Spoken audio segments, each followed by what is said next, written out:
طمني يا دكتور، جوزي عنده ايه؟ ما خبيش عليك يا مدام، جوزك هيموت بعد 24 ساعة. طب والعمل يا دكتور؟ مفيش حاجة بإيدينا يا حاج. الحق اعمل اللي انت عايزه في الكام ساعة اللي فاضلين لك. طب يلا بينا يا حاج، عشان نفسي في شوية حاجات اعملها قبل ما اموت. يلا يا اخويا. نفسك في ايه يا حاج؟ قولي يا اخويا. نفسي في بيتزا وفراخ وحمام وشوربة سيفود. كل ده؟ حاضر يا اخويا، من عينيا.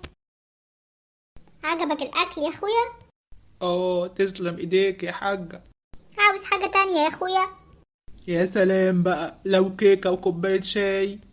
حاضر يا حاج. عجبتك الكيكة يا حاج؟ اه تسلم ايديك يا حاجة والله. عايز حاجة تانية يا اخويا قبل ما تموت؟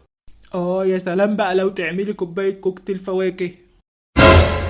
بقولك ايه يا اخويا، انا داخله انام، انا عندي عزا ودفنه الصبح.